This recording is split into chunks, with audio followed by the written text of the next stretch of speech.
Not gonna lie, guys.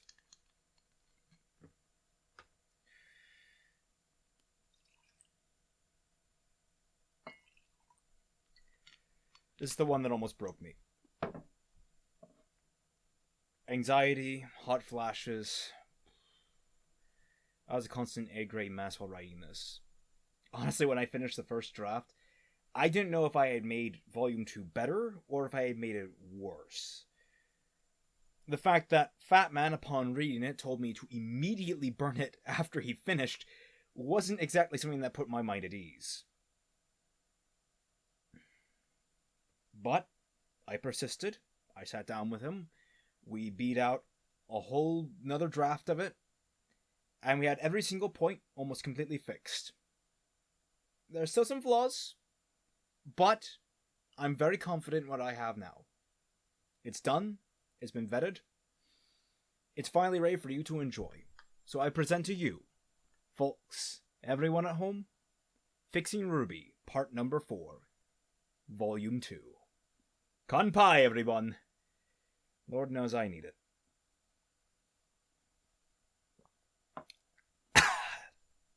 Damn, that's good.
Alright, here we go, RWBY Volume 2. Up until Volume 5, this was the black sheep of the franchise, featuring exacerbations of issues that have plagued the series to this day, including but not limited to a desire to add more lore elements instead of expanding on old ones, a lack of narrative spine, and the continued inflation of the cast, which I'm at the very least happy to say Miles and Carrie have admitted was a failure of their early work. Like I said in my last video, they're learning, just not quite as fast as they need to in order to stop this ship from sinking. However, that's what I'm here to at least attempt today, to find a way to fix RWBY from the ground up while keeping intact as many elements as possible from the original source material. If you're new to the channel, this is following 3 other videos where I've already tackled the subjects of lore, history, and the Volume 1 of RWBY, and I'll be building off that for a framework, so if you find yourself confused, I highly recommend you look back at the other videos to get a clearer picture of what I'm doing with the series here. Also, maybe go back and watch them anyway. I put a lot of effort into them, and I don't have a lot of money these days, and the ad revenue certainly wouldn't hurt. There's an interesting quirk to adapting Volume 2 as opposed to Volume 1. In Volume 1, there were massive issues permeating the in-betweens and downtime where there could have been elaboration on important points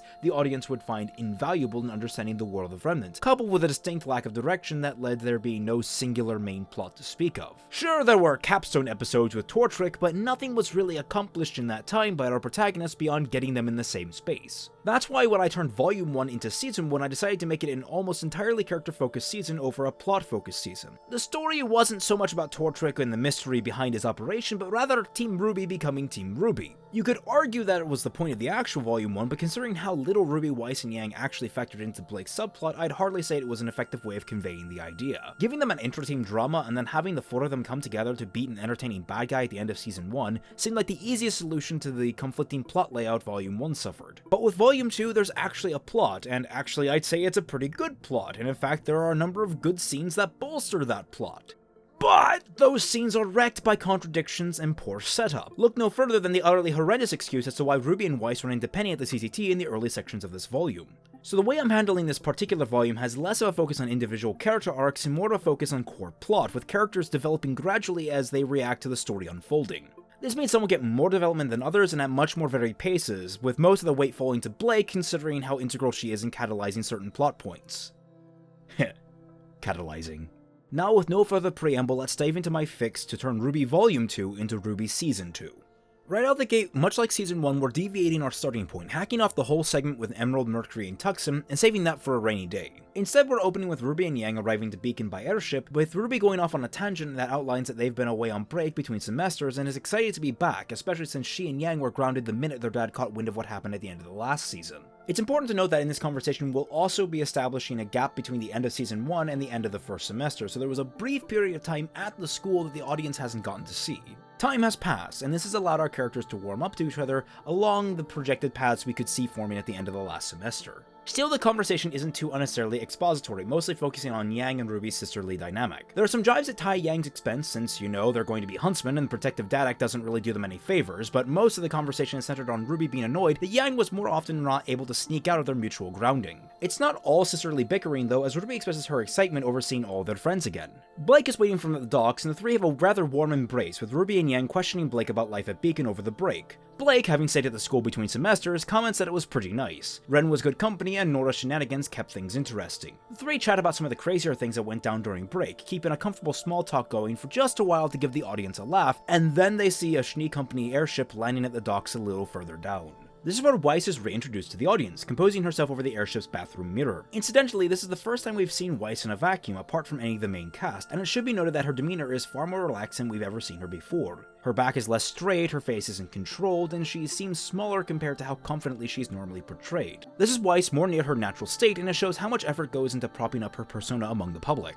With a breath, her demeanor shifts and she becomes the Weiss we know, swiftly exiting the airship.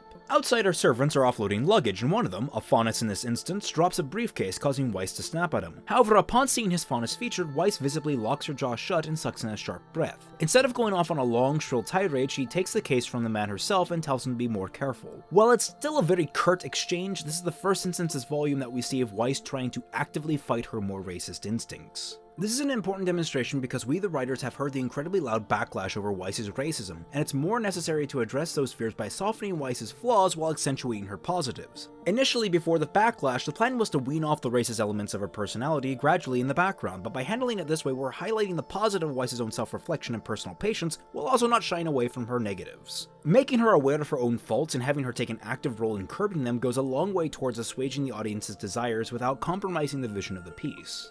After this brief exchange, the rest of RWBY approaches, and while it's clear that they want to comment on that small little back and forth, they refrain, instead launching straight into a group hug composed of RWBY and Yang. Blake abstains, which Weiss seems to appreciate considering how irritated she is by the two sisters squeezing her to death. She greets them back, hugging them back almost against her will before presenting the three with gifts she got while in Atlas. An organizer binder for RWBY, high-end Atlesian shampoo and conditioner for Yang, and a copy of Third Crusade for Blake, a book that Blake had lost long before arriving at Beacon and had never picked up another copy of. There would be some small, sweet dialogue between them to establish that the two have managed to bond since the incident at the end of Season 1, though the bond is still somewhat strained. There's an understanding and some respect, but there's still plenty of room to grow. Blake is pleased and suggests they head to the cafeteria after they get settled back into their dorm, saying that Nora and Ren were planning on doing the same once John and Pyrrha got situated. Excited, RWBY spurs on the plan and rushes everyone off to their room so they can see their friends sooner. As they leave, in the background, we have the first appearance of Team Season, not Team Sun, who are complaining about how one of their members, Sun Wukong, ditched them before they left Mistral.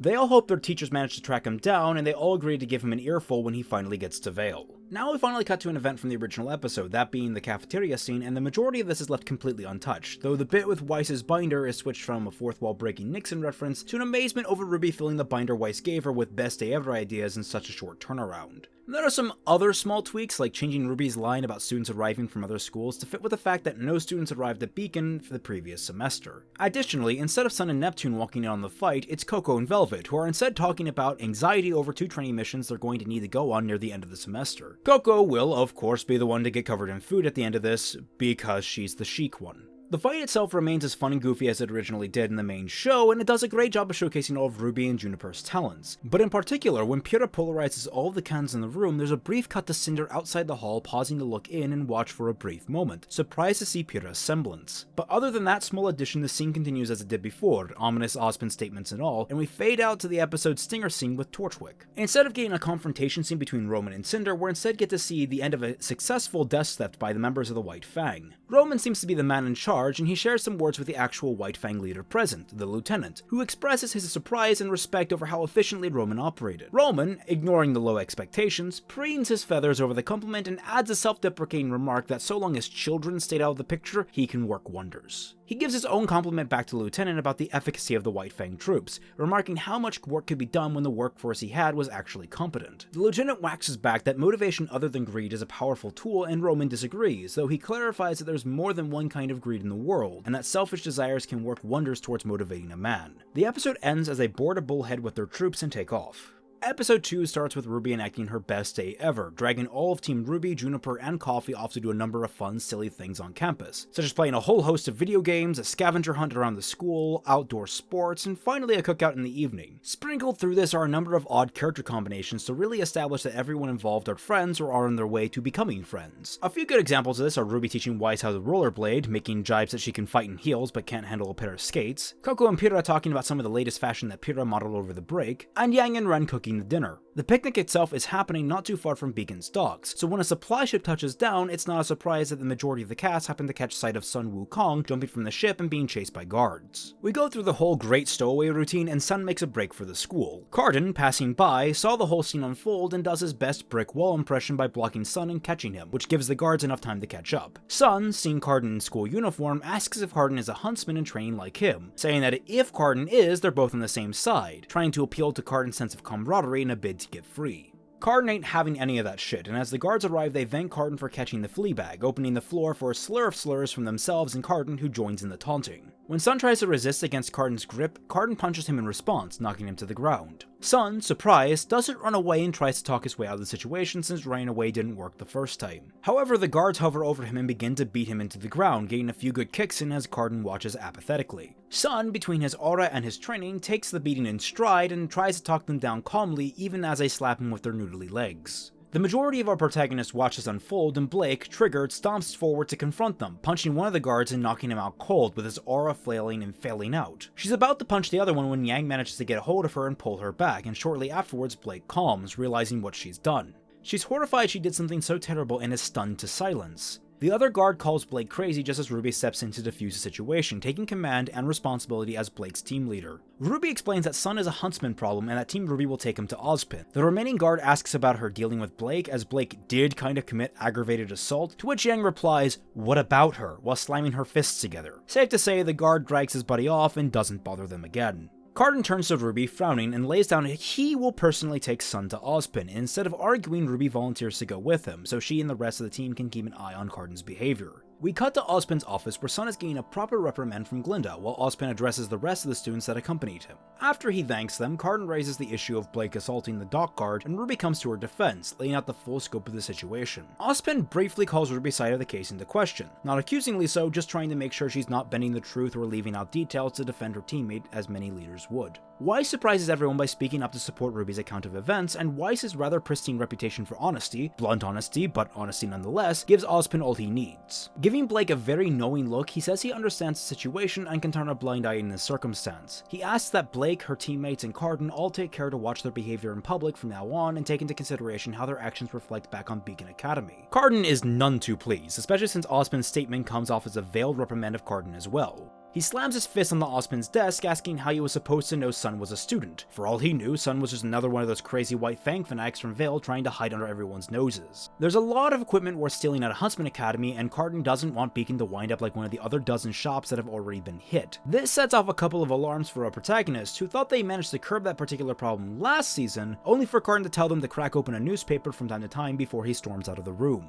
The next scene happens the following day with a congregation of all the students in Beacon's main auditorium. Of course, all the Beacon students are here in attendance, but so is a large contingent of students from a number of different academies, including Team Season, who are still berating Sun for ditching them as they walk into the room. When things settle, Ozpin welcomes the students back from break, as well as all the temporary students from Shade and Haven they would be housing for the upcoming Vital Festival tournament. He briefly explains that due to weather, Atlas's students would be arriving later that day, and continues on with a speech about cooperation between kingdoms, understanding between cultures, and peace worldwide, emphasizing that not focusing on these goals would only lead to the same disastrous conflicts that mar Remnant's history. This is effectively the first half of his speech from the end of the volume, cut and pasted here as an entrance ceremony instead of some strange, out-of-place preamble to students going off to fight their missions. All the same, when he says his last line about historical conflicts, Blake tightens her hand, crumpling a newspaper she was reading before the speech started. The following episode is pretty much the same as the original Welcome to Beacon episode, though with some very minor changes. We still open with the conversation between Ironwood and Ozpin, the tension over Atlas's fleet being present, and as an extra touch, having Ironwood mention Ozpin's role as head of Vital Festival security, justifying his whole fleet as an additional resource to be at Ozpin's disposal. RWBY's board game is relatively inoffensive and just needs minor tweaks to establish both Sun and Neptune as new friends, with Sun strolling around to thank them for helping him when he arrived. The team is good-natured about it, though Weiss does scold him a little for breaking the law just to get to school on time. Sun takes this in stride while laughing it off, and in fact, this is where Neptune and Weiss somewhat hit it off, putting jibes and jokes in Sun's side. Blake, having been distant the whole game, goes back to the dorm. This is of course where Blake flashes back to her little chat with Ozpin, and the only serious tweak we're making here is having Ozpin distinguish that students either get into Beacon with transcripts from a registered Huntsman feeder school, or by taking an intensive exam, opening a way for students outside the kingdoms or unable to attend certain schools to get their footing in a Huntsman program. Other than that, the scene continues unchanged. This is then followed by Blake being confronted by the rest of Team RWBY, swapping out Weiss's chair shenanigans for a more heart-to-heart moment where Weiss ties in how being friends with Blake has made her question how she treats others, and how Blake should give her team a little trust with her anxieties. Blake comes clean about being anxious over the whole White Fang stealing dust thing again, worried that since they never found his body, Roman escaped to begin peddling his cover stories again, and RWBY rallies them all to investigate.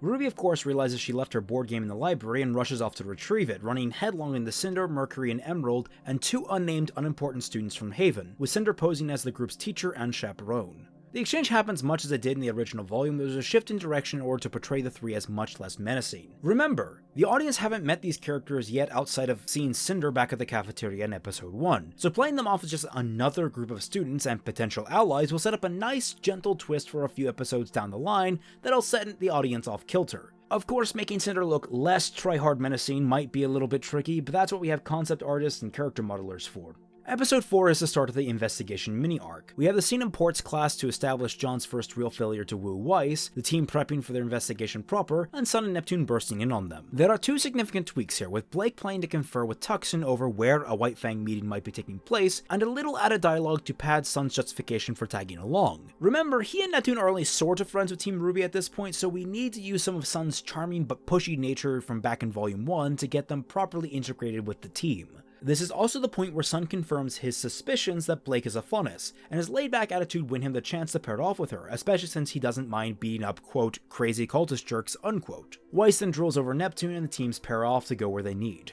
When we arrive with RWBY and Weiss to the tower, the discussion is tweaked to change some of the lore for logical reasons. No longer are they going to the tower because RWBY just thought it was cool, but the Schnee Dust Company actually invested in its construction and has a permanent presence on one of its floors, an effective Schnee-themed palette swap of the communication floor we saw in the original show. This allows her to access not just digital, but also physical files to supplement her research and gives her proper justification for going to the physical location. Otherwise, their conversation is the same. They run into Penny, and RWBY ditches Weiss in order to figure out what's up with her. Weiss goes through her whole phone call routine, gets access to all the documents she needs, and gives her sister the cold shoulder, all while RWBY and Penny discuss what happened after the incident with Torchwick. Penny explains that this was her first time to a different kingdom, and while her dad was happy she was doing so well socializing, her getting involved in stopping a dust robbery kinda set off some alarms, so he had her taken back to Atlas for a brief spell. We'll later learn more, but effectively she was allowed to return so long as she had proper supervision. Supervision that mandated she not associate with any of Team RWBY. And when RWBY herself inquires as to who told Penny not to talk to them, that's when we get the scene with Ironwood and his spiffy new robots. Cue Penny being spotted and running, and the guards giving chase, and RWBY going all Prince of Persia, Sanic edition, just before getting hit by the delivery truck. Penny saves RWBY, and the episode ends on the reveal of Penny's robotic nature. The investigation arc continues in episode 5 by capping off the RWBY-Penny conversation, getting Penny removed from the equation for the upcoming fight. After coming through the scene a couple of times, I don't think there's anything offensive that needs removal or tweaking, so I'm fine with letting it stand still. I'd personally fix some of the, let's say, less than stellar acting, but that applies to this whole season, and considering our theoretical framework of fixing this whole series, it would have been bad regardless. Maybe I do better directing the actors than Miles, Carey, or Monty, but this is one area of expertise I don't feel comfortable commenting on until I get my own original audio work completed. The next scene is all new, with Blake and Sun visiting Tuckson to get a bead on the pulse of the White Fang. Since he's part of a miniature underground railroad out of the organization, he knows where meetings are planned to set up, and even helps organize a few people on the inside who try to deter new recruits. All the same, he tells them where the newest meeting is and to be careful. All throughout this exchange, there's some warm dialogue with Blake introducing Sun and the three conversing about casual affairs. There's a particular instance where Sun wants to prove he's literate by naming one of his favorite books, only to realize his mouth ran off without him and it's actually a children's book. Tuckson laughs, of course, good-natured as he is, and mentions he's familiar with it, that it's a good one, and he lent it out to a friend for her kid to read. He has a habit of lending books out like that. With their business concluded, Blake and Sun leave the shop. Meanwhile, with Yang and Neptune, they arrived at Junior's club and shake him down for information. The setup is almost completely unchanged, but the substance of the conversation is quite different. While there's still a remark about the men that Torchwick hired from Junior never coming back, we get confirmation that Torchwick himself is very much rumored to be alive amongst the underbelly of Vale, especially given the most recent dust steps that seem to have a signature MO. The strange thing though is that it's still technically just rumors. He hasn't been in touch with any of his normal associates, and he hasn't recruited any men from his normal sources, meaning that if he was able to pull off some of these heists, it's because someone is bankrolling him and providing the manpower. With nothing left to gain from Junior, Yang and Neptune leave. The latter half of the episode is when Blake and Sun go to the White Fang rally, and this, like many other moments, is almost completely untouched other than an increase in prominence for the White Fang lieutenant, who is on stage at all times, even if he's just kind of tucked off to the side when Roman steals the show. We increase attention when Blake recognizes him, briefly flashing back to a moment when the man was standing beside Adam, giving the audience a quick and abridged association that we can latch onto in order to increase the anxiety. Likewise, when the crowd starts moving, we don't cut away to the Yang and Neptune scene, since you know it's finished, and we don't lose that narrative flow or the tension that's been mounting throughout this whole rally. Finally, Roman and Neo seem to slowly recognize Blake amongst the crowd, only for the lieutenant to step forward and recognize her most clearly. Blake and Sun, realizing their situation, start scrambling for their weapons. When the lieutenant screams Blake's name, the scene goes dark and the episode ends. Episode 6 is the culmination of the investigation arc and is primarily a long series of action sequences. With their identities being revealed, Blake and Sun draw their weapons, the White Fang members that are present being to close in through the crowd, while all of the fresh recruits are confused and somewhat alarmed. Blake, thinking quickly, tells Sun to close his eyes and loads her pistol with electrical dust, shooting the room's power breaker to make the warehouse's lights burn out in a bright flash. Faunus, having good night vision, logically have a sensitivity to sharp lighting and are momentarily blinded, and the fact that all the lights go out afterwards means everyone but Sun and Blake will need time to adapt to the settling darkness. Roman and Neo are especially disoriented, seeing as they're both human. Blake and Sun jump up to the catwalk and begin fighting their way down it, this being the first appearance of Sun's gunchucks, and tell me the image of him walking his way down a catwalk with those things against a stream of White Fang isn't amusing. During this confusion, several recruits run for the exit, at a loss for how to handle the situation, though a small smattering stay to help. Eventually, the two of them are back to one of the windows of the room, with Roman finally regaining coherence and strapping into the Paladin just as the lieutenant approaches them to attack. Blake manages to hit an emergency button on her scroll as the lieutenant lunges at them, and the two barely manage to fend him off. Torchwick charges forward in the Paladin, and since we've established that everyone started running off, there's no need to question whether or not he just trampled a room full of people he was trying to recruit. Blake and Sun leap out the window, and seconds later they're followed by Roman and his Paladin. We cut back to RWBY, who has rejoined Weiss at the CCT and is trying to help her sort through some of the documents, though all she's really accomplishing is being a lovable doof. Weiss seems frustrated by RWBY's antics, but also a little endeared by them. That's when they get the emergency beacon that Blake sent out for both of them to snap to attention. They check where it's coming from and they see that it's on the move from a different part of town. Weiss is distraught over how far that is and how they'll never be able to clear that distance. RWBY, however, asks if Weiss has lightning dust loaded in Myrtenaster. When Weiss nods, RWBY smiles and we cut to them outside with Weiss on RWBY's back. With a prayer that RWBY's plan will work, Weiss combines the dust with her glyphs and makes a haste glyph like the one we saw used on Blake in the original version of the Paladin fight, making RWBY even faster. Combining that with her speed semblance, RWBY and Weiss are off like lightning, with Weiss comedically holding on for dear life and swearing she's never listening to one of RWBY's plans again. Over to Yang and Neptune, Yang also receives a distress call and notes how close it is. She's also worried over how much aura it looks like Blake is expending. Given how fast the tracker is showing them moving, she guesses Blake and Sun must be pushing their aura to outrun something. Neptune, looking over her shoulder, blinks and points to the dot, saying, "Hey, isn't that corner?" just as Blake, Sun, and the Paladin streak down the road past them. Yang throws on her helmet and Neptune hops on behind her and the two give chase. We catch up with Blake and Sun, who are somewhat winded from running, but keep pushing, their auras glowing around them very faintly so we can tell that they're using that to keep pace ahead of the Paladin. The chase happens as it did before, though now we have Yang getting on a scroll call with RWBY and Weiss, getting them up to speed on what's chasing Blake and Sun. We can even have Weiss trying desperately to juggle holding on to RWBY and holding onto her scroll. We see RWBY drop Weiss off on the overpass she winds up jumping off of at the end of the chase. RWBY speeds down below the overpass to set up for the rest of the team's arrival, and we fall into much the same fight as the Paladin fight in the original volume, only now with a few small touches to indicate that yes, this Paladin itself is a prototype and has a number of faulty features, most prominent being the laser targeting being disrupted by Weiss's fog. The fight ends much the same, with minor tweaks to show there's a little history between Yang and Neo now when she appears, and instead set up that Yang is the one who makes the joke about their plans falling apart, albeit somewhat self-deprecatingly. This is where Weiss accidentally lets out a small chuckle over the joke, which she is quick to try and cover up as police lights close in from the distance. We cut to Sun and Neptune at the noodle stand, wonder briefly how this old guy has so many jobs, and the episode ends. Following the fight, a week or two passes, something conveyed to us as we go through the daily routine of Pyrrha Nikos a number of times. While it's primarily done to give the viewer a sense of time passing, it's also done to establish a temporary shift in character focus, swapping the protagonist hat from RWBY to Pyrrha for the next few episodes. There are brief glimpses of the normalcy she feels around her friends, the exhaustion she feels while training with both John and on her own, and the burst of activity when fans come up to her after certain classes asking for autographs and the like. We see maybe about 3 or 4 of these repetitions before we stop in the middle of one, right in the midst of one of Ubleck's lectures. He's explaining that he's assigning a partner project covering how the Great War of Remnant bled into the Faunus Rebellion as one of the final assignments of the year, and the caveat is that the partner cannot be from one's own team. It must be someone from another team in order to encourage understanding and communication between members outside of their own teams. RWBY and Juniper are of course excited about it and pair off with each other, and in fact RWBY excitedly makes everyone draw straws between them. This results in Pyrrha being placed with RWBY, Nora being placed with Blake, Ren being placed with Weiss, and John being placed with Yang. John is vocally disappointed about not being put with Weiss, and Pyrrha takes that heart-wrenching complaint in stride with an awkward smile. However, if you remember, they aren't the only focal characters present in this particular class. Velvet and Cardin are also there. Because she doesn't socialize with anyone outside of RWBY and Juniper, and because most people just generally don't like Cardin, the two of them are left unpaired, which unfortunately ends up with Ubleck partnering them to each other. Immediately sensing the unease between the two and knowing their history, Pyrrha jumps to volunteer as Cardin's partner so Velvet can partner with RWBY. However, Ubleck observes the situation and denies the request, saying that it's important for certain frictions to be dealt with while in training where it's safe instead of out in the field where failing to communicate would lead to a death sentence. He dismisses the class, and Velvet, after taking a deep breath, approaches Cardin about the project, only to be brushed off as he makes his way out the door. We catch up later with RWBY and Pyrrha in the library where they're researching the topic of the Great War. While there, they run into Penny, who manages to pull RWBY aside and explain what was going down the other day at the CCT. Penny had been receiving an update to her software from her father, something large enough to warrant going to the CCT for a transfer. She's been allowed to attend Beacon as an Atlas student, though she's been told not to interact with RWBY. RWBY introduces her to Pyrrha, and the three hit it off just fine.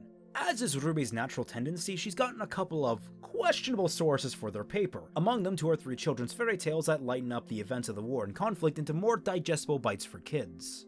RWBY finds herself especially drawn to a young adult adaptation of one of the battles of the war, let's call the Siege of Grimrock, wherein an Atlesian troops use a subterranean infiltration as a distraction while Mistral's forces dropped in from above. The story is told from a younger girl's perspective and how she heroically helps Vale and Vacuo fight off the threat, but it's mostly played off as a parody of the glorification of war. But we also know this is heavy foreshadowing for what's to come in both this season and the next. The three discuss the efficacy of children's stories, and Pyrrha and Penny in particular find common ground with their mutual favorite story, the Tale of the Four Maidens. Pyrrha remembers it being told to her as a child, and Penny fondly remembers it being read to her by her father back when she was a brand new AI, though she skirts around revealing her mechanical nature to Pyrrha. CL, making her first appearance, arrives in the library and interrupts this little bonding session, dragging Penny off to do schoolwork and repeating the rule that she's not supposed to be associating with security risks. As she's dragged away, Penny tries to explain that RWBY is harmless, and CL simply says to take it up with Ironwood when she sees him next.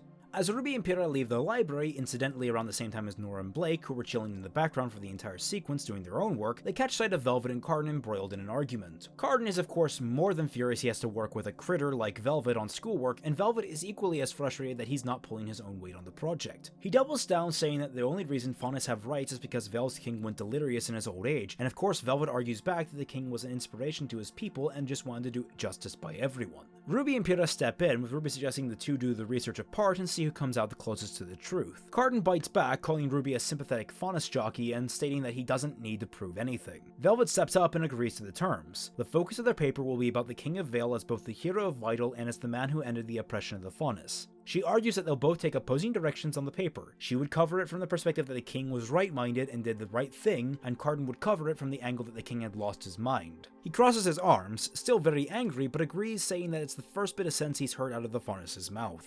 When he leaves, the three, then five with Blake and Nora, watch and appreciate just how rough Velvet has it. All the same, Velvet is concerned about her grades, stressing that she'd already flunked out of this class once, and if she failed again, she could very well be held back. The last scene is in downtown Vale, where we finally get what was originally the opening scene of Volume 2, with Emerald and Mercury tracking down Tuckson's book trade. There aren't any major differences, maybe cleaning up some of the dynamic in the relationship so Emerald telling Mercury to shut up actually makes sense, but just about everything else is the same until it gets to the list of books that Emerald starts mentioning to the increasingly concerned Tuckson. The first book she mentions is in stock, but after that he becomes more and more disturbed as the titles become more specific, ones that are out of stock, because he lent them out to friends like he'd mentioned to Sun and Blake. Tuckson catches on to what's happening, and Emerald catches on to that, breaking the charade as Mercury lowers the lights and the scene plays out like it did before, though now with several dozen doses of context that help us, the audience, get more than invested in Tuckson dying. R.I.P. in peace, Tuckson.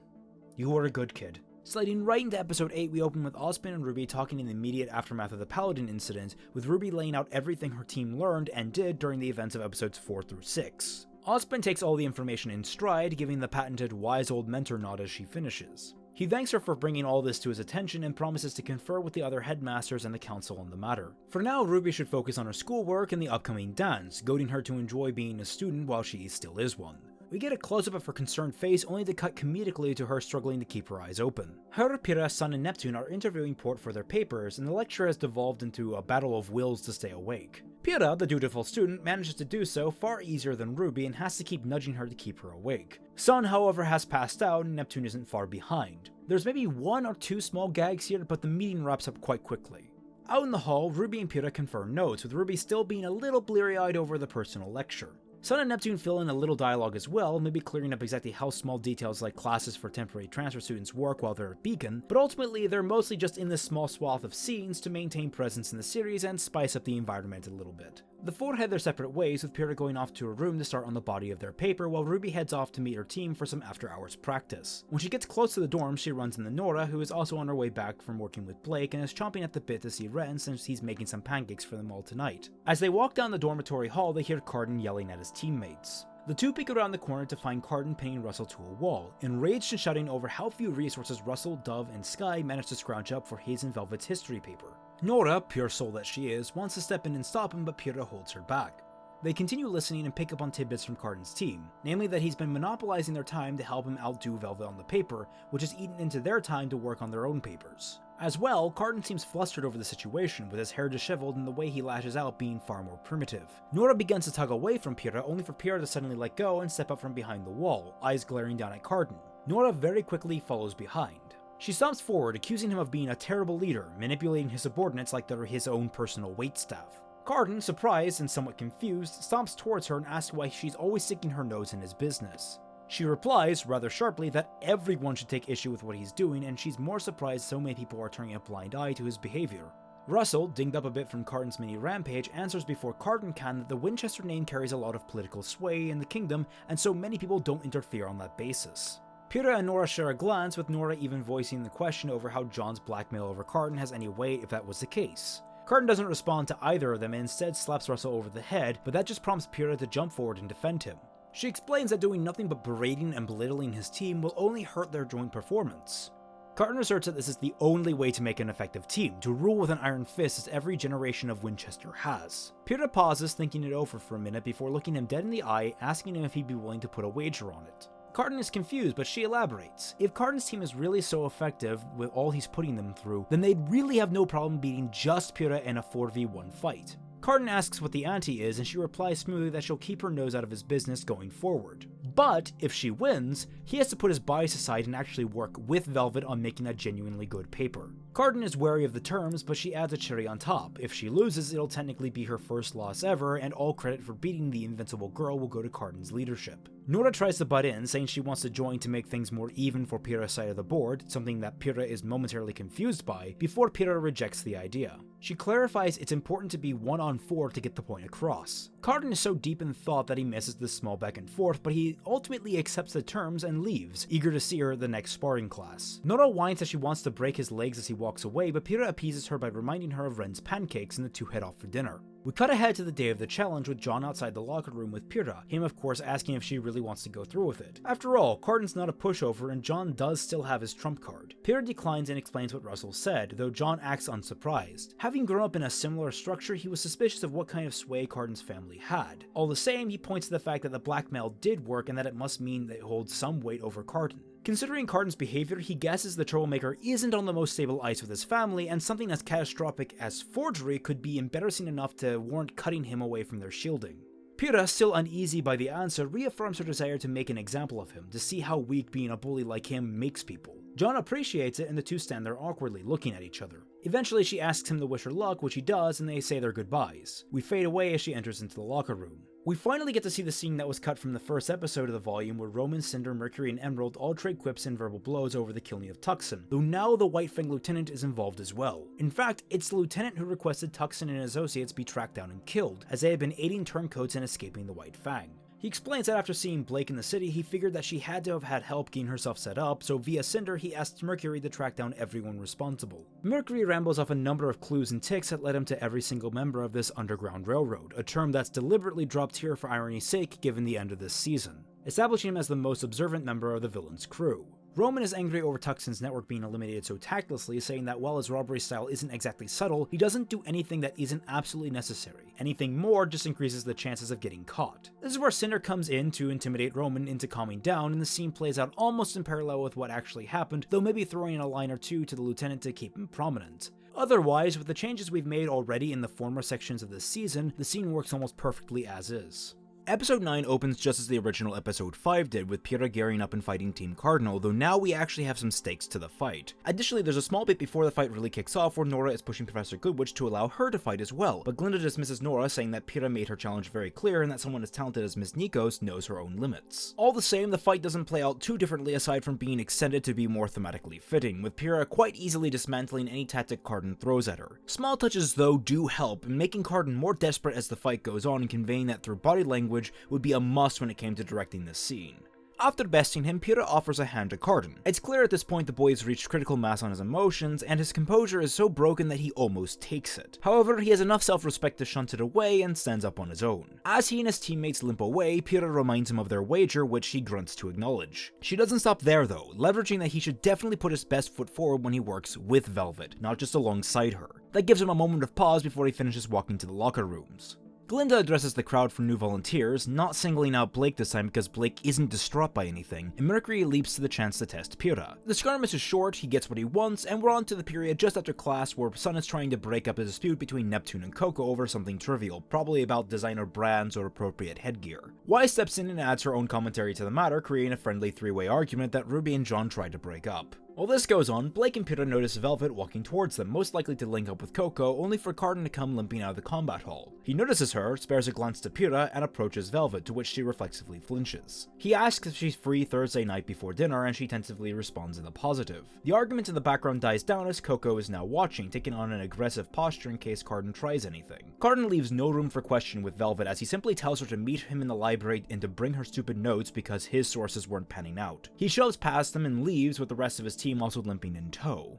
Velvet blinks, confused about what just happened, and Pyrrha smiles, lying that perhaps Karto had a change of heart after all. Coco looks over her sunglasses at Pyrrha questioningly before offering a sly, understanding smile. She doesn't know what happened exactly, but she can tell that Pyrrha did something to mess with Karto's head, and it doesn't go unappreciated. All but Coco go off to lunch, during which Nora boldly challenges everyone to an arm wrestling competition. She wins against just about everyone, though it's shown that Pyrrha puts up a good fight before going down. There's a small amount of smug satisfaction on Nora's face over that, though it's quickly wiped off when Yang gives her a run for her money. However, in the middle of this, Wise takes note of what Blake is eating and actually asks how much influence her Faunus heritage has on what she likes, noting how often Blake eats fish. This makes Blake cough in place and distracts Yang from the competition, making her lose. Blake of course glares at Weiss's opinion, saying that it's not exactly polite to just ask something like that, but Weiss shakes her head and explains quite limply that she's just trying to understand how Faunus work firsthand. Most of the resources she's going to trust over the years offer much less flattering analysis of fauna sociology, so she didn't want to go to a poisoned well for information. Blake digests what Weiss says, and Ruby pops in wondering if things are going to be okay. Blake says that they're fine, and in fact she's happy that Weiss is trying to be considerate even if it was unintentionally rude. She recommends they go to Tuckson to talk about what books he might have that can help Weiss better understand fauna society. Weiss is a little uneasy, especially after creating a small gaffe for herself, but she appreciates that Blake is willing to help. We cut to them in the evening walking the streets of Vale on their way to Tuckson's, with Blake trying to convey that being a faunus is less being a human with animal attributes and more being their own metric to base themselves on. It's not that the heritage influences their taste so much as it's just a part of who they are. Even animals have unique preferences. While Weiss is struggling to wrap her mind around the concept, Blake admits she's probably not describing it as well as she could. Finally, the two enter Tuckson's bookstore and find it dark, with Blake ignoring the curiously placed close sign with her own key. I mean, she lived there for a brief spell, she would have one. After investigating in the shadows for a tense minute or two, they wander upon Tuckson's body in the back of the store, horrifying both of them. Cut to black, the episode ends. Before we hop away from this episode, I want to put some extra emphasis here that this is an important moment for Weiss, and her reaction in this scene needs to sell it. This is the first instance where she sees a dead faunus, and all those sound bites about faunus being just as morally valuable as humans comes crashing home for her. After this point, general interactions between her and Blake are going to be much softer, and her interactions with faunus will be less haunted by her upbringing. It's still present, but this is where we start to see it phased out more extremely. This isn't to say we're going to be ignoring Blake in this scene. No, she's center focus, but it's important to note that death has a way of sobering people and making them take a step back for self-reflection. The following episode opens with police sirens and caution tape as we're given a brief, safe-for-work glimpse at Tuckson's body. In the background, there's a ringing noise that increases in pitch and intensity. In a flash, it becomes a buzzer for the sparring class, and we see that the vision of the crime scenes were actually a nightmare that Blake was having during class, with her jarring awake just like she did in the original volume after Pyrrha's fight in episode 5. Glinda gives her a rundown about the dance and about missions coming up, and things progress normally. We go through similar steps as they leave class, where Blake rejects Sun's invitation to the dance, and then we have the team confront her back at the door. It's quickly established that the murder happened about 2 weeks prior to this point, so a hefty amount of time has passed, enough so that Tuckson has already been buried, but his death has obviously left a significant strain on Blake. Weiss talks about how Blake's depression has begun damaging her lifestyle in the intervening times. Not eating, not sleeping, fluctuating grades, and so on. Blake shoves all that concern away, explaining that it wasn't just Tuckson, that everyone involved with Tuckson had been hit, and it has only heightened her fear of what the White Fang are capable of. People's lives are at stake. Her life is at stake. The other three try to assuage her with the information they dig up during the investigation, all of which points to somewhere in the southeast of Vale serving as the White Fang staging area. From here, the scene doesn't modify too greatly from what it was, other than to spice in a little extra gravitas from Blake grieving as she swears to hunt down the White Fang that killed Tuckson before they get a chance to hunt her down too. They try to get her to the dance, she runs off, cue John trying and failing miserably to woo Weiss. In all of this, we also establish that Yang and Weiss are helping to set up the dance, which is happening at a venue in downtown Vale near the CCT. The next scene with Pyrrha and Jean is completely unchanged, but there are some small mods to the Cinder, Mercury, and Emerald plotting scene. This is the first instance that we've seen the three in a vacuum, and Cinder's portrayal here is a little different. She's not as cool or calculated, she's relaxed, less commanding, and seems like actual friends with Mercury and Emerald, at least in a superficial sense of the phrase. The conversation is only really tweaked to match the shift in tone, which is still ominous, but that comes mostly from the subject matter and not necessarily because Cinder's trying to be Miss Tryhard Intimidation 24/7. There's also where we get some extra elaboration on how they figured out Pyrrha's semblance, with both Cinder and Mercury remarking that it seems to work on the principles of magnetism, but it also seems to affect non-magnetic metals as well, such as aluminum cans, and as we'll learn in Season 3, Mercury's legs. This is the first time we get to hear a semblance rebranded from polarity to ferrokinesis. They muse whether or not Pyrrha understands the full extent of her ability, but regardless, Cinder decides to adopt the Invincible Girl as a pawn in a later step of her plan. Episode 11 is really just a retrofit episode 6, with Weiss, Ruby, and Yang all preparing for the dance. This scene carries on unchanged, as do most of the scenes in this particular episode, so we'll only be hitting the bullet points for those. However, the scene where Blake and Yang talk is changed just a bit to recontextualize the background Yang describes for herself in RWBY. There's a little extra emphasis put on Yang asking the question of why Raven left, maybe via an added line that explains that her father refused to elaborate on any details, specifics, or motives. In that, we could also try to generate some feelings of malignance towards her father, and perhaps indicate that he himself is a key factor in her more rebellious moments because he refuses to give her the closure she so desperately craves. Additionally, maybe throwing an extra line in there about Yang's visioneering would help keep the focus of the story on track. Overall, I think the story does tie somewhat well into Blake's anxiety, especially now that we've buffed it by mirroring parental figures dying suddenly. But I think putting a touch more pressure on the fact that Yang got tunnel vision while seeking out her question would help better key the audience into the parallel she's trying to draw. Still, we convey the point that Yang was stupid and almost got herself and her sister killed while looking for her deadbeat mother. This also comes with a significant change to the dialogue after the story itself. Blake acknowledges what Yang is trying to say, but rebuffs it by saying the circumstances are different, that they're the only people who can stop the White Fang and Torchwick. Yang challenges that by asking what Blake plans to do. Storm out the door and walk to the kingdom's edge? She elaborates that Weiss crunched the numbers, and without more information, it'd take days, if not weeks, to scour the kingdom's outskirts for the White Fang, and in that time they'd all be expelled completely out of hand. Ozpin told RWBY he would handle it. The people that can do something have the information they need. Blake shoots back that she can't just sit there doing nothing while her life is at risk, and in response, Yang shouts that their lives are always at risk. They're becoming huntsmen, professional monster hunters. Their lives are always going to be in danger. Hell, Weiss, she points out, already has to live with the threat of assassination hanging over her head, and that doesn't stop her from participating in life. Blake is stunned silent, and Yang doesn't give her time to respond, simply reiterating the statements she's made throughout this whole conversation. She just wants Blake to slow down, catch her breath, and have faith the people in charge will take care of the problem. She leaves Blake to think, promising to save a dance for her. There's really nothing to change in John Ren's comedy routine when John asks Ren for dating advice, other than adding a tinge of frustration from Nora's tone as she chides Pyrrha for not following her own advice. This is to set up a plot point I'll get into later in Volume 3, but for now we can leave it as a moment of genuine concern from Nora. A quick cut and we have the scene with John approaching Weiss and failing because she's already asking Neptune. He leaves dejected and we cut to just outside the dance where Blake, in full dance attire, meets the moping son and they go to the dance together. Episode 12 is a dance proper, and for the most part, it starts out like it did before. RWBY complains about walking in heels, Blake and Yang dance before Blake dances with Sun, Ozpin talks around RWBY about the crippling existential threat that surrounds their lives as huntsmen, and RWBY and John support the walls nearest the punch bowl. RWBY of course finally mentions Weiss came alone, John goes to confront Neptune about it, and is distracted when Pyrrha crosses his path. They talk, Pyrrha admits her pathos, and when she leaves we get our first real departure from this sequence. Instead of having Neptune kind of randomly wander out to get yelled at, we leave John on the balcony, lost in thought. We also have a small cutaway showing Pyrrha briefly and silently debating between returning to the party and heading to the bathroom, of which she chooses the latter.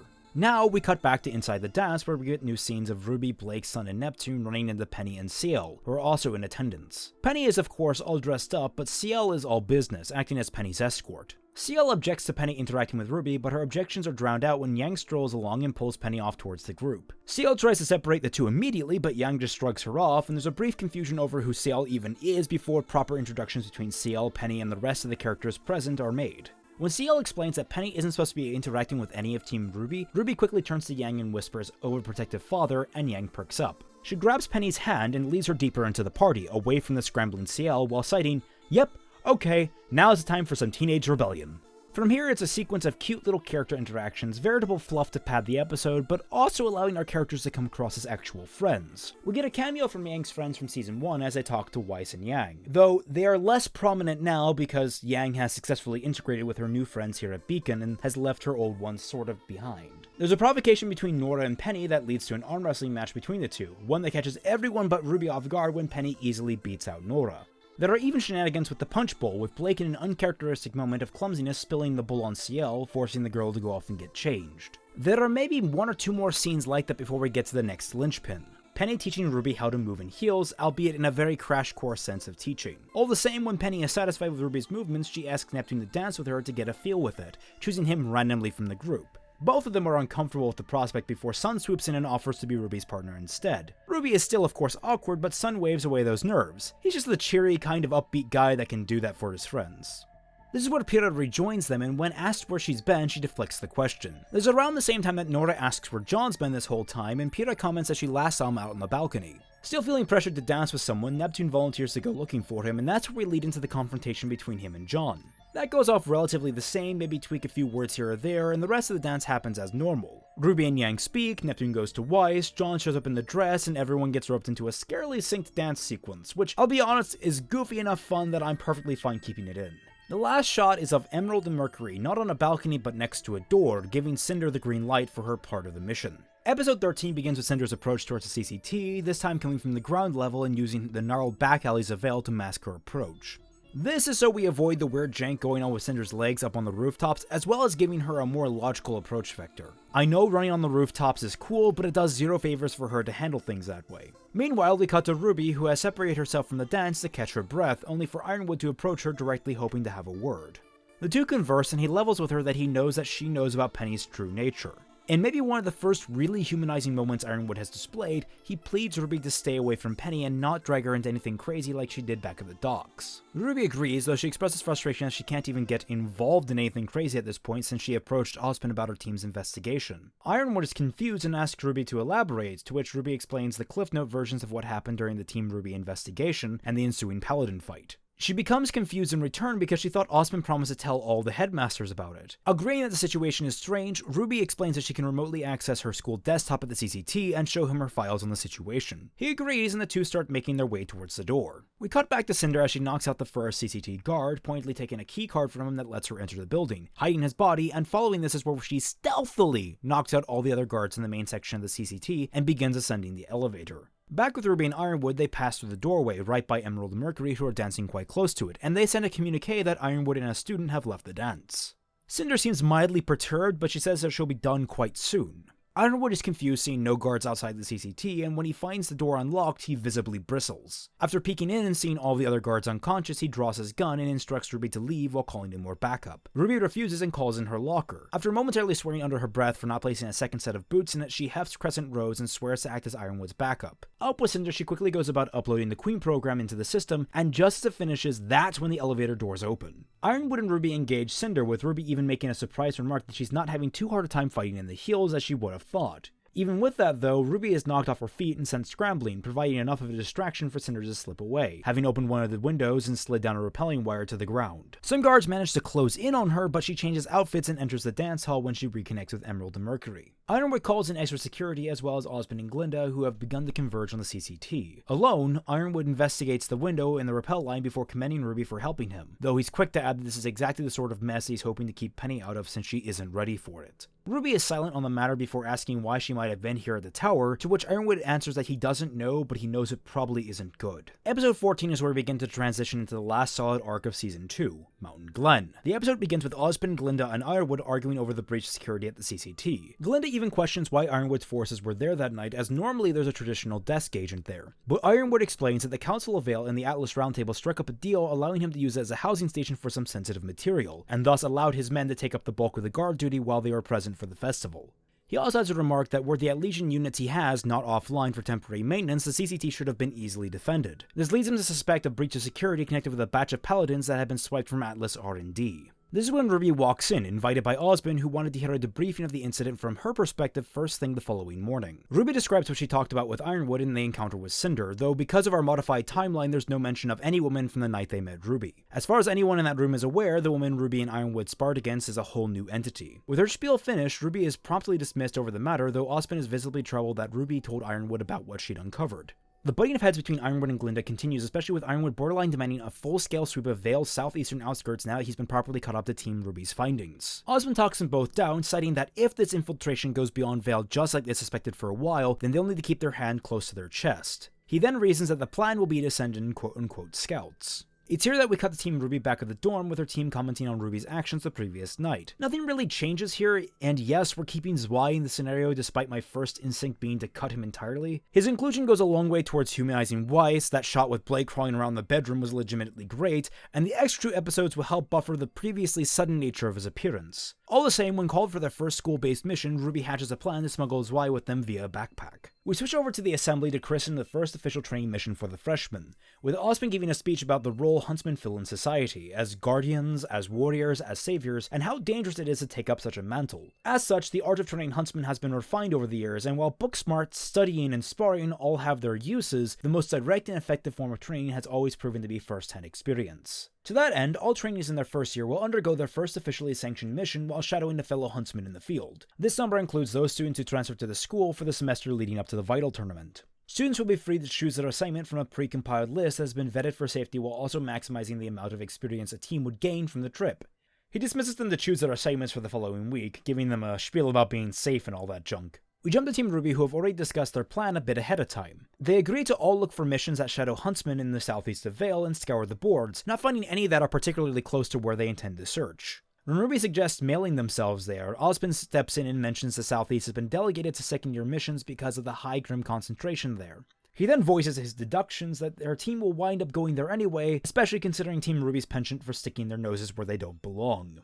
He agrees to bend the rules and puts a search and destroy mission on the board that heads to Quadrant 4 with RWBY listed as a student attachés. He gives his ominous farewell and we cut to the team setting up for their mission. Along the way they run into Team Coffee, who are battle-weary and tired from their mission, which Weiss helpfully points out went a week over expectation. Having Coffee as established characters with actual dynamics and personalities beyond basic character design and establishing scenes, when Velvet says, "there were just so many of them," we the audience now have a more appreciable sense of dread over the threat the Grim hold in the story. How the episode ends doesn't really change, with Oobleck surprising Team RWBY as the presiding huntsman, so we can quickly move on to the next episode. Which begins right back where we were, with Oobleck waving off what supplies and provisions they've already packed and explaining the game plan for the reconnaissance mission. With all that squared away, he goes off to prep the bullhead while Juniper, Sun, and Neptune approach to see RWBY off, explaining their own missions, shadowing the hunting guild of a nearby village and shadowing police attachés, respectively. Though I'm pointedly cutting John fawning over the junior detective badges because, come on, his dream is to be a huntsman like the rest of his family, why would badges from a tangentially related line of work make him go sparkly-eyed? The interaction here isn't changed much beyond that, so once they're done talking here, RWBY sets off with Oobleck and they're all rocketing towards Mountain Glen. There's the flight to the settlement, the explanation why it was chosen to be scouted in specific, Oobleck discovering his why, and the first encounter with the Grim. All those scenes from the get-go weren't just good, but excellent, mostly because of how well Oobleck himself is written and how much fun the cast and animators seem to have had, so I won't be tweaking them much. The biggest thing is to make the girls more winded from fighting the Grim, especially since there was so much build for them last season, and this is the first time the team has come up against the common ground forces such as Beowulfs. Also interspersed are a few exotic animals from Remnant itself that I introduced last season to give a little bit of variety in the enemies they face and a little more character to the ruins themselves. We now reach the point where Oobleck intercuts with the fight to grill our girls on why they became huntsmen. Oddly enough, I'm keeping Yang's original response for reasons I'll get to next episode, however Weiss's and Blake's needs a little more tweaking. Weiss's whole honor spiel doesn't honestly make too much sense from really any angle considering what we know about the Schnees, so instead we're switching it to build on what was established in the previous season. Weiss is becoming a huntress to become self-reliant for her own safety. She's grown up in a family where her life is constantly in mortal peril, and she knows she'll be under that threat for the rest of her life, so when the chips are down, she'd rather have control over her own protection rather than wait for someone else to do the work for her. Blake's original line here seems more or less like it belonged to someone going into the White Fang, not trying to redeem themselves after leaving it. At the same time, her real motivation of using it as a shield, Haven the Protector from the White Fang, feels like something that she wouldn't share with a teacher, much like Yang and Weiss also don't give Oobleck 100% of their own stories. So instead we're opting for an option that seems somewhat more relatable, to find purpose. Blake is and has been good at fighting, excelled with her skills in the White Fang, but without the White Fang backing her up, she's been left adrift, unable to channel her abilities she's honed in the last few years. Becoming a huntsman was the only line of work she saw she might have something to cling to. Of course, she doesn't mention the White Fang in specific, but this is the gist of what she says to Oobleck, and when he asks back if she found what she was looking for, her response is that what she's found has been different from what she expected. Not good or bad different, just different. Again, referencing back to Season 1, she's become more reliant on a team when she thought being a huntsman meant working solo. So that all ties together quite nicely. With all the conversations finished, Oobleck instructs the latter three of RWBY to set up camp in a nearby building while he drags RWBY herself off for a talk. The scene pans out much the same, with Oobleck and RWBY talking about the nature of Goliaths, with some dialogue tweaks to fix general inconsistencies. What is that? It looks awesome! That, my dear girl, is a grin. RWBY, Oobleck, please learn to pluralize. When that finishes and RWBY asks Oobleck why he becomes a huntsman, we get a twist on the original scene. The dialogue is perfectly fine, Oobleck's motivation is absolutely solid, and the way he delivers it to RWBY is spot on for a teacher, but the visuals were always a bit dull, so we're going to have them pull double duty in this instance. Instead of RWBY and Oobleck walking around the ruins, we get Weiss, Blake, and Yang all setting up base camp, clearing away debris and looking for supplies. As they clear away an entrance that's been caved in, they assemble upon a series of 4 skeletons, a family that had died back when Mountain Glen originally fell. They're all aghast by the scene, and when Oobleck's words about preventable deaths linger, they all silently agree to seal away the entrance. With it covered, Oobleck's speech comes to an end, and the 3 get the campfire started, all lost in thought over finding the remains. Yang voices disappointment that didn't find anything useful, though it's notably more dour than the original delivery. Blake makes a crack about being in the right place at the right time, and Weiss jumps in suddenly wanting to clarify what she meant about taking the initiative with her own self-defense. The three mumble about how there's more going on than what they told Oobleck, and they muddle around how aimless they all feel. There's no affirmation from Yang that they all know why they're there. RWBY and Oobleck come in, RWBY volunteers for first watch, and when Yang asks if Oobleck grilled RWBY on her motivations, RWBY shrugs and says no, which only serves to put the other three ill at ease. The episode ends with RWBY on her perch with Zwei listening to the howls of the Beowulfs in the distance.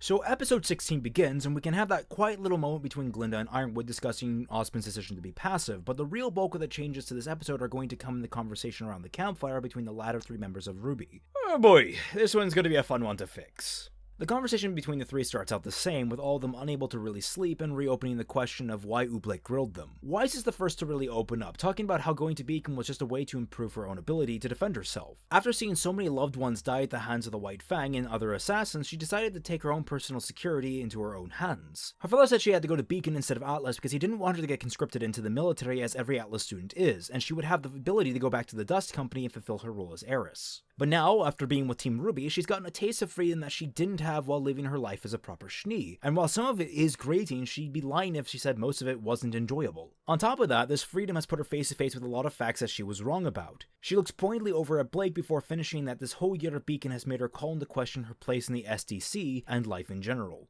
Blake picks up from there, emphasizing with feeling out of place and confused about life. Blake, for her part, wasn't lying about being aimless, talking about Adam and how his ideals and charisma carried her forward. But when she saw how far he'd fallen, how far he'd been willing to go, that's when she left, disgusted to see pure goals tainted. Even after that, Blake didn't believe the corruption spread to the whole organization, that it was localized to just Adam, even though part of her deep down knew the truth. When she joined Beacon, she never had an endgame planned, and when all the original Torchwick robberies started, she thought she had found a purpose, to clear the name of the White Fang. But now that she's found out that the White Fang have radicalized, she's worried that her romanticized version of the White Fang has blinded her. She was willing to fight entire crime lords before admitting the whole of the White Fang had become corrupt. Suddenly, the very idea of equality, something that she tied so closely with her association to the Fang, came into question. Her crisis has her flip-flopping between being completely aimless and following a path of stopping racism against her kind. She admits she's afraid of becoming Adam, fearing that trying to fight for the equality she seeks will just end up radicalizing her in the end. Yang tries to assuage her, saying Blake knows her limits and when to pull back, but Blake refutes that, pointing out that her entire life has been a steady stream of her getting swept up in her ideals. Running away from her parents to join the Fang, aiding and sabotaging in espionage, rushing to defend the White Fang, wanting revenge for Tuckson's death. Every time she had the chance to walk away, and each time she was drawn to act in a way that wasn't healthy. Now we're cutting the part where she tries to tie it back into her semblance, not because it doesn't thematically fit. I actually think there's something to be said about leaving a shadow behind where you used to be that really gels with this conflicted interpretation of Blake, but because it seems kind of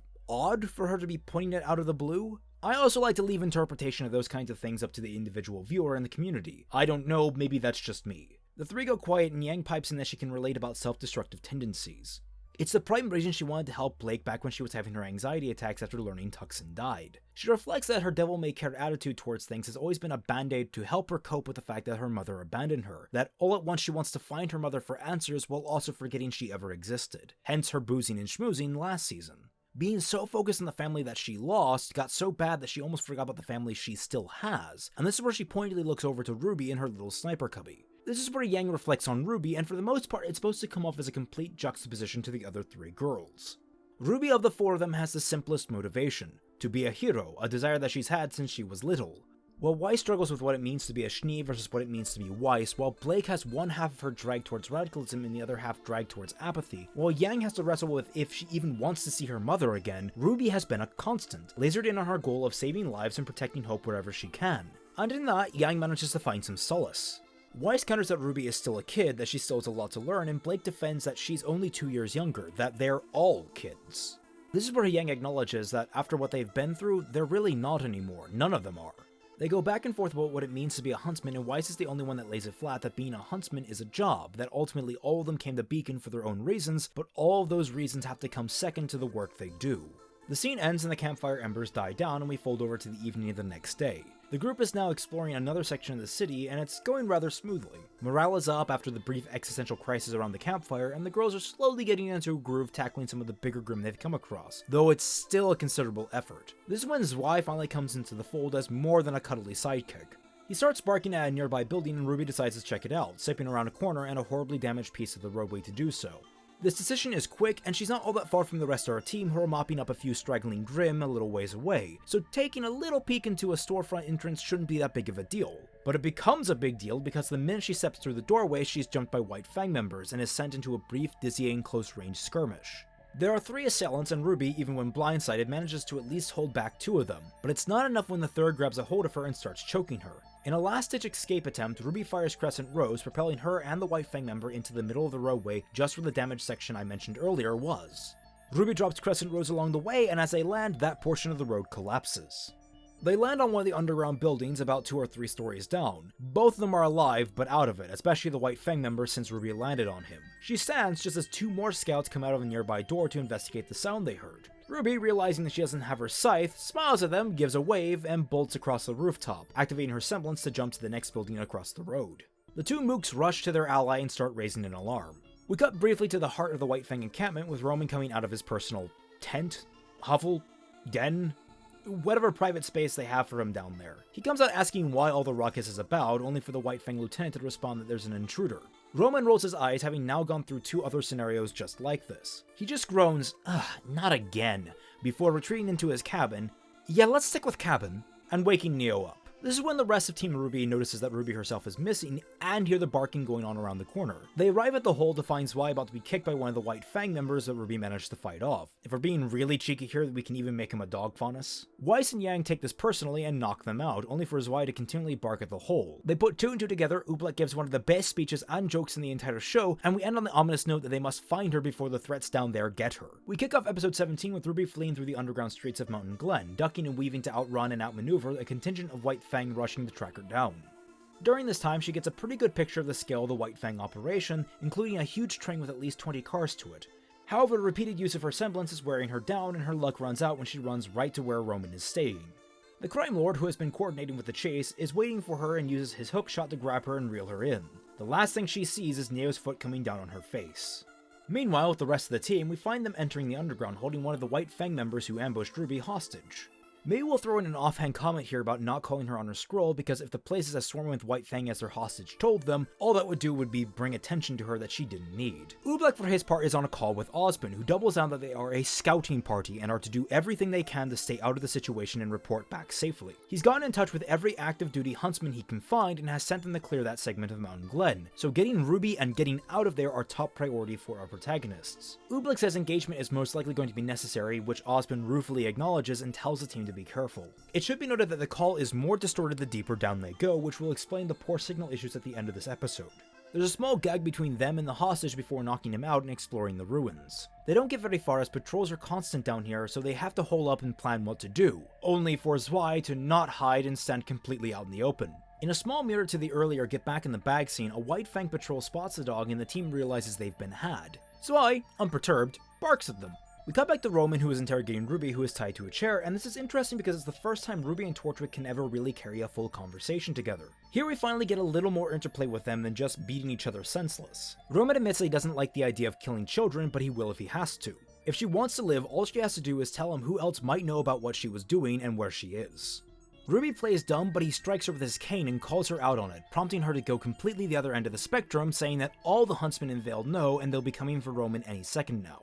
Roman finally presses harder, striking her again, and she still manages to give a coy, "The truth is somewhere in between." This actually gets a laugh out of Roman, and he muses that he could beat on her for hours without her dying thanks to her aura. But he's impressed. Even without her overgrown gardening tool, she's still standing up to him. He even remarks that she reminds him a little of himself. This is where RWBY throws him a curveball and capitalizes on that moment of flippancy. She asks how she's like him, and he briefly humors her, painting the picture of a brash young man out to make a name for himself in the world, full of hope and wonder, excited just to see the next day. Of course, she follows up and asks what happened to change him, and that's when he draws back, reasserting his measured facade. He replies it's none of her business and steps away, explaining he's going to get a drink before coming back to finish squeezing the information he wants out of her. We cut back to the rest of RWBY and Oobleck engaged in a battle against a growing contingent of White Fang. We finally get some good examples of teamwork, such as Weiss catapulting Yang into the crowd so she can do her slam attack from the yellow trailer, and Blake using the chaos to her advantage to stealthily knock out everyone who escaped that attack. More or less, it's a straightforward fight that makes up a nice amount of the episode.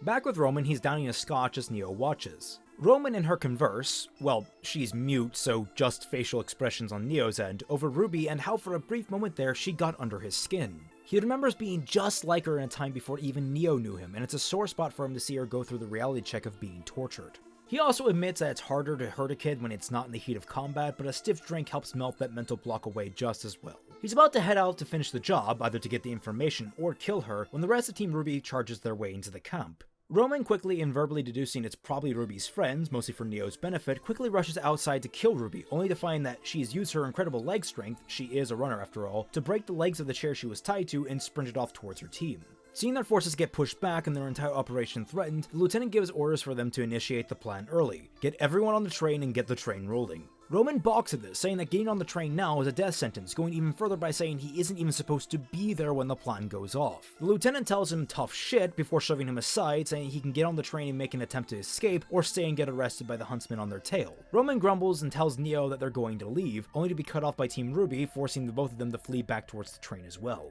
RWBY reunites with her team, explains what she saw, and tries to contact backup from not just Team Juniper but also Coffee and Season, but those attempts come back with a low signal message and the message goes through garbled. RWBY tries to get through to Ozpin and Glinda but suffers the same issue. The episode ends when the five of them decide to stop that train. Now before we get into the contents of episode 18, I'm going to take a step back and describe the entire plan around the train and its role in the attack on Beacon, because most of the details involved in this plan will have to come through as background elements, as the bulk of these next 3 episodes are combat. The train itself was planned to be a secondary incursion into Vale while the main White Fang forces invade Beacon, destabilizing the entire city at the same time as the panic eventually drummed up during the tournament. The train is divided up into 3 sections, compartments with bombs, reinforced passenger compartments, and 2 heavily modified engines. The plan is very similar to how it is in the original show. Use the bomb compartments to blow holes in the ceiling, let Grimm in and lead them all the way to Vale. The way it primarily differs is in presentation. One of the key changes is that the front engine car has been converted into a battering ram to break through a series of walls and barriers set up to seal off the tunnels. The second engine has been designed to work in off-road conditions to a limited capacity, and this has been done to give the surviving section of the train, the compartments reinforced to protect cargo and personnel, enough maneuverability to escape the troops deeper into the city to get a head start on the Grimm and deter as many casualties to their own forces as possible. This ultimately would lead to widespread confusion and chaos. While much of the damage from this plan will still come to pass during the breach in episodes 19 and 20 of this season, Team RWBY will still end up mitigating much of the damage to come in the fall of Beacon in Season 3. And yes, there will be significant damage, but I'm getting ahead of myself. The episode proper opens with Team RWBY plus Oobleck getting onto the train and Roman and the White Fang lieutenant sending out troops to deal with them. For all intents and purposes, Vi is in RWBY's backpack this entire sequence. There's no doggy content happening today. The team quickly learns about the bombs, and after they start engaging White Fang members pouring out of their crew compartments, Oobleck puts most of the pieces together to figure out what's going on. This is where we start deviating again, as the initial plan isn't to go below to stop the train, but rather come up with a way to stop it from the outside. Weiss is chosen as dedicated train stopper since she can use ice in a variety of ways, though the whole team raises the obvious question of their own survival since they'll be stuck down there with the Grimm and the White Fang. Oobleck casually remarks that there are several other routes in and out of the tunnels that they can exploit to escape, but for now they need to focus on stopping the train. Sadly, Weiss's attempts go awry when the ice melts against the heat friction from the wheels before it can even touch the tracks. The group then decides to beeline it for the front of the train to try and stop the engines. This is when the Paladins finally enter the fray, cutting off their route to the control rooms, but this is also coincidentally where the train hits its first barricade. Team RWBY manages to jump down into the first of the crew compartments just in the nick of time as the Paladins that jumped on top of the train are clotheslined by what remains of the bulkhead. Here we get a brief breather for RWBY to get their bearings and to separate the halfway point of the episode. This compartment is empty because it was the first to be sent out to stop them, and it slowly begins to dawn on them that everyone that was inside this car is probably now dead. Blake is especially distraught by this because they could easily have been just as misled as she was. The morale sinks before Oobleck gives a speech about the cruelties of being on opposing sides in a conflict, and spins it as a very valuable learning experience. Sometimes you will end up fighting good people in the name of saving lives. You can always try and save someone from their own delusions, but in the heat of battle it's almost impossible to change someone's mind. The lines by that point have been drawn. RWBY, seeing that his speech didn't exactly bolster their spirits, gets everyone back to focusing on the mission, and they all decide to charge up the middle of the train from inside to avoid any more bulkheads like before. They charge through the next 5 compartments, catching the White Fang off guard as they are swiftly ignored. Oobleck stops after they go through the last door, temporarily pinning it closed with his bat, telling the others to go ahead and that he can hold off a couple hundred measly terrorists. The 4 move on, and we start to get our boss fights. As they go through the 2 subsequent storage compartments, Neo shows up, drop-kicking Yang into the room behind them and locking both of them inside. Blake and Weiss try to stop and pry the door open, but RWBY, realizing how little time they have left, plead them to keep on moving and that Yang can take care of herself. None of them look comfortable about abandoning Yang, but continue rushing to the front. From here we cut back to Yang and have the first half of her fight with Neo. That doesn't change almost at all except to fit our new context. Back with the other three, they pass through one more storage compartment before running headlong into the lieutenant, who manages to stonewall the girls from going forward until Blake restrains him. Holding him back, she shouts at Ruby and Weiss to keep going and that she'll hold him back while they stop the train. Again, they reluctantly abandon her to complete the mission, and we get a showdown between Blake and the lieutenant instead of Weiss and the lieutenant. She'll still use dust bullets in this fight, but we'll see her load them before this encounter, and Weiss won't be the one giving them to her. It seemed really out of place in the original, and the fact that she already knew how to use the dust in conjunction with her semblance would imply that she already had something like this in the past. So we don't need to have Weiss give her the magazine, we'll just show her loading the magazine and put camera focus on it to convey it's filled with dust-based bullets. A key difference to this fight is, instead of some random White Fang dude taunting Weiss, this is now someone who knows Blake, someone Blake worked with, someone with history. And from this fight we get the lieutenant saying some choice bits about how much everyone in the organization cared for Blake, and how much she helped them. He laments the day that she left, and was enraged when he learned that she turned her back on Adam. In the middle of that, we cut to Ruby and Weiss arriving to fight Torchwick, and for the most part, it's equally matched, with Roman's experience and time to prepare giving him enough of an edge to survive in a 2-on-1 fight. The fight is especially dynamic as the two try to get to the control room behind Roman, even managing to jam it open during one section of the fight, but he manages to stave them off from getting inside. Roman taunts them all throughout it, explaining that he wasn't even supposed to be on the stupid train, and he even points out that this plan was only using the White Fang. He's very careful with what he says, leaving it ambiguous as to who is really in charge of the plan. Recognizing Weiss as a schnee now that he can get a good look at her, he invites her to join him, as he has no love lost between himself and his Faunus allies. He actively enjoys working alongside the upper crust of society, as well as their rather deep wallets. Weiss sharply declines, saying that people aren't props to be thrown away, and we can see on her face that she's having a hard time edging out the words, at war with herself on the matter. She composes herself and refutes him even further, saying that even if she didn't believe that, working with anyone as vile as him would be below her standards anyway. He replies with an ominous threat to her company, saying that working with him might just spare it from some pretty bad things to come, and this is what gets Weiss to hesitate. In that hesitation, Roman seizes the upper hand and makes his strike. We cut back to Blake with her fight with the lieutenant, and the same level of taunting continues from him as the two duke it out. Near the end of the fight, he makes mention that Adam was surprised to hear she stayed in Vale, having assumed she fled back to her daddy in Menagerie, and this forces Blake to take a step back since now Adam knows she's in the city. The fight ends shortly thereafter as Blake is primed to get a winning shot in, but is instead knocked out and sent hurtling through a door to the compartment with Ruby, Weiss, and Torchwick. Another cut and we're back with Yang and Neo, and this fight doesn't need touching up in the slightest. Yang goes down, Neo moves in for the kill, Raven shows up to scare the fuck out of Neo, Yang is left alone in the compartment, barely conscious. Back with Roman, the lieutenant, Ruby, Weiss, and Blake, the three heroes have been cornered and the two villains are bearing down on them, ready to kill. Only for everyone to stop when they hear a bark. All eyes fall to Weiss, sitting at the control panel and nudging one of the control sticks forward. Roman blinks, muttering, "That's not good." And the next shot is of the second engine now pushing the first engine, causing it to start stuttering off the track. The first engine rams through the final bulkhead before derailing, creating a perfect ramp for the rest of the train to launch from. The last shot is of the train erupting from the center of a town square in Vale and skidding to a halt. So here we are, the breach, and just like last year's finale, it's a 20-minute super episode. We open on John sleeping and getting his call from Ruby back when she had a weak signal. In actuality, the call had gone off, but there wasn't enough connection to make the call stick. John also isn't the only person getting the call. Sun, Coco, Ozpin, and Glinda all get similar distress calls. I mean, come on, this scroll technology either uses shape-changing plastics or hard light holograms. They definitely have a group call option, and Ruby would totally have a panic button group tied to that. Glinda, who is helping coordinate the huntsman going to Mountain Glen with Ozpin, turns to him and asks what that was all about, and for the first time we see Ozpin legitimately troubled. Ozpin immediately leaps to tell the huntsmen to quadruple their efforts to get to the Glen, thinking that Oobleck and Team RWBY are struggling or failed to save Ruby herself. Sunseam is bunking at the local police station for the night while on assignment, sharing a space with Team Cardinal, who incidentally snagged the same mission since there were 8 slots to fill. That crime wave of dust robberies really left the police short-staffed. Safe to say the room is segregated down the middle between the two teams, and everyone but Sun is awoken by the phone call. It's a nice humorous scene that also raises some animosity between the two teams that we can visually see haven't gotten along, and it's important to note that the only one who takes the call seriously is Neptune. You know, give him that extra little touch of depth before Volume 4 comes around and makes him completely obsolete. God, the thought of it makes me both elated and terrified. Coco and Coffee, meanwhile, are too tired and bleary-eyed to make sense of the call, though Velvet picks up the sounds of people other than RWBY and Oobleck shouting, as well as the sounds of gunfire that don't hold true to any of Team RWBY's weapons. This concerns all of them as they do their best to wake up and head off to find Glinda. This is where we cut to the morning with Juniper heading on their mission. As the bullhead takes off, the sirens start blaring and John makes a snap call to head to the city, his gut instinct telling him that Team RWBY are there and will need their help. In the background, we have Cinder, Emerald, and Mercury discuss what's happening and figure out that the Mountain Glen half of their operation went sideways and started early. Cinder is quite visibly displeased, but after taking a breath, she grins and says that there is a way they can play this to make it work. She then instructs the two to suit up. We cut to where the actual breach is happening, and there's quite a few details to let sink in. 1.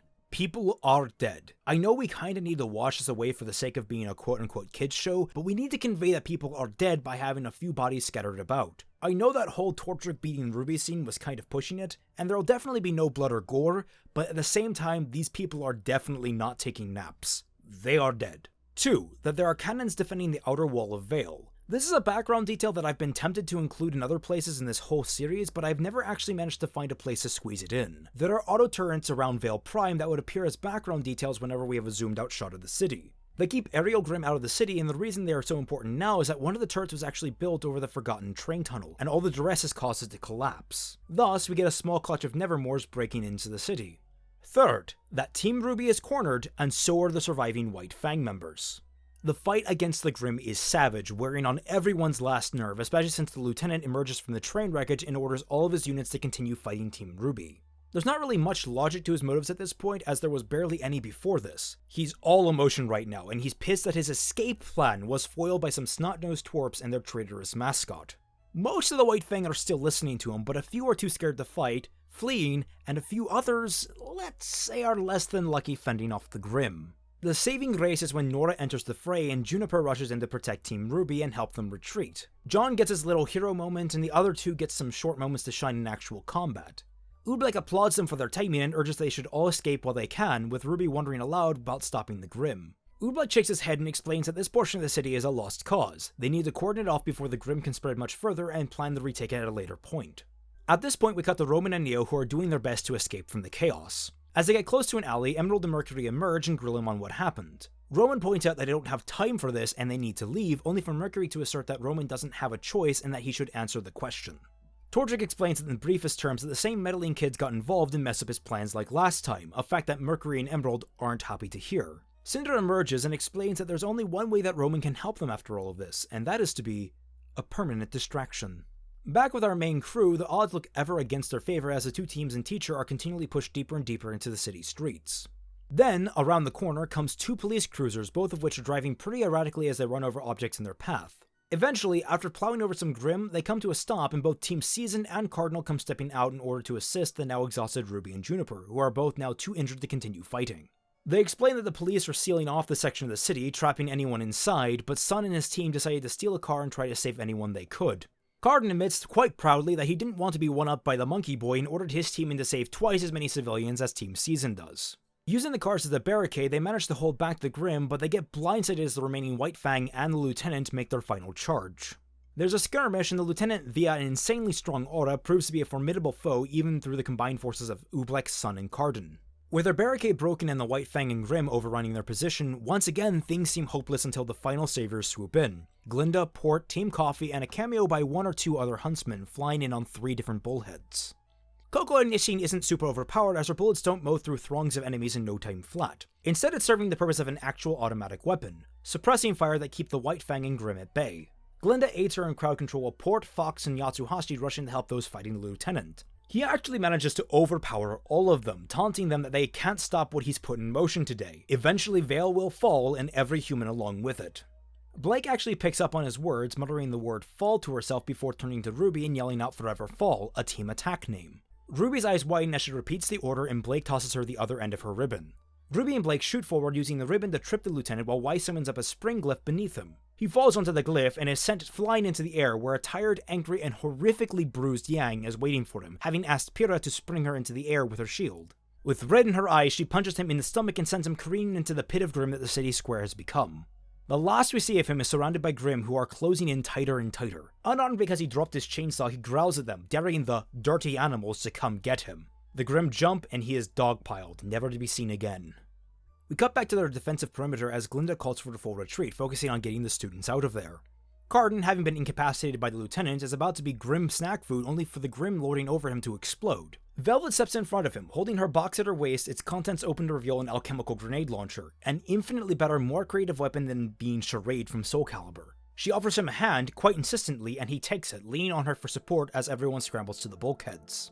As they fly away, RWBY asks Glinda why they didn't try to retake the city. What about all the civilians? To which Glinda replies that there's already something being done about that. Cue Ironwood's forces flying in the opposite direction of our escaping heroes. The ships fly in and even drop down temporary defensive wall barriers that cut off all the streets leading from the breach itself, preventing the Grimm spreading any further into the city. The robots are unleashed, and while they take significant casualties, every unit is disposable, and the rewards outweigh the cost when they manage to repel the Grimm back after about an hour of combat. This information is conveyed to the audience as a time-lapse of battle footage recorded by the robots during the fight that the Vale Council are showing Ozpin in their evaluation of him. Also in there is a brief snippet of footage showing Roman being arrested by Emerald and Mercury.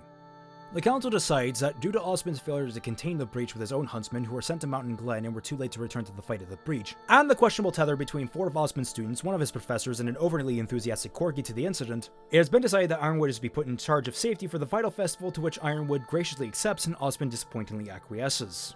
After Ozpin and Ironwood share a few brief, tense words, we cut to Ironwood interrogating Roman. He gives the same song and dance as he did in the original, claiming to be the mastermind behind the whole plot and feigning that all of his plans have already failed. Ironwood, of course, doesn't believe him and leaves him to rot in the cell for a while, saying that they'll have plenty of time to talk. Back with Team RWBY, they're relaxing on Beacon's helipad looking over the city.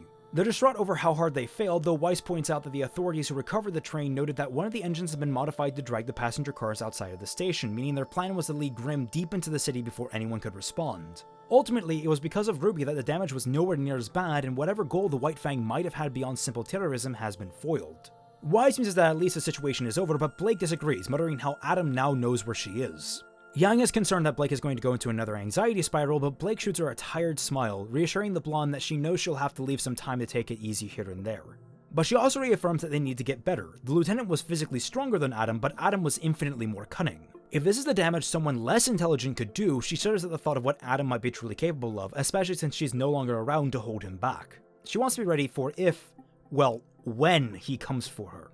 RWBY agrees with getting stronger, especially because she has lingering doubts whether the White Fang were initially planning to do is over. However, they're all tired and exhausted from the fight, and they all agree that a long night's rest is in order. We end on the camera pulling back to look at Beacon glimmering in the evening sunlight.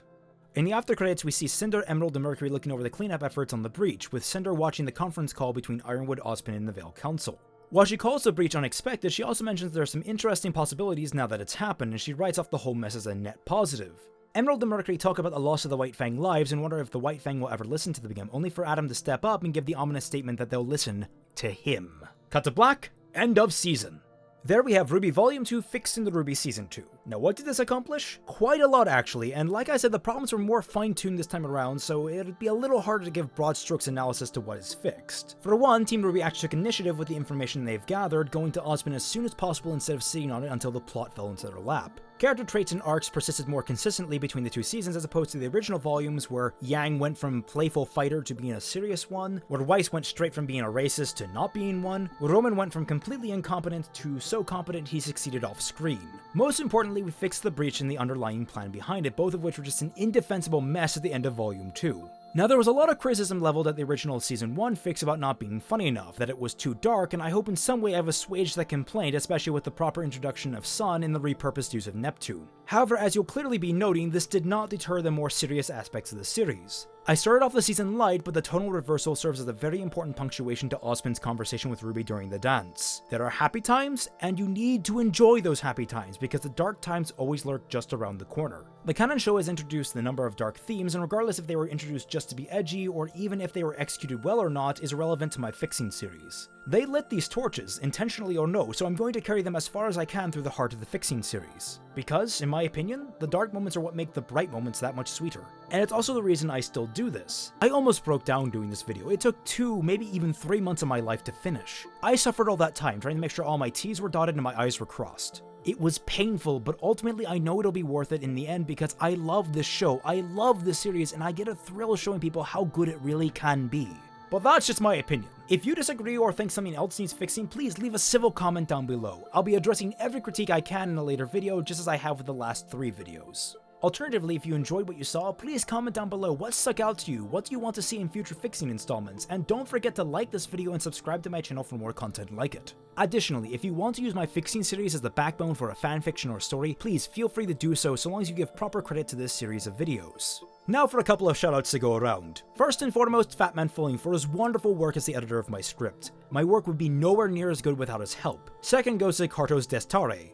how do I even pronounce that? For the wonderful cover art for each installment of this series. I was never happy with the old ones I made, so I'm glad to have some quality advertising my series. A shout out to every single patron helping keep my whole operation afloat. I literally could not do this without you. And to everyone else watching, please consider joining them. Every patron subscription of $1 or more gets you into the Team Frostbite Discord, on which I'm generally pretty active. And finally, to my viewers, thank you so very much for watching. I hope you enjoyed this video. I know it was a beast to get through. It certainly was a beast to make. Now the minute I have this ready to go public, I'm going to set it free and take a long goddamned nap.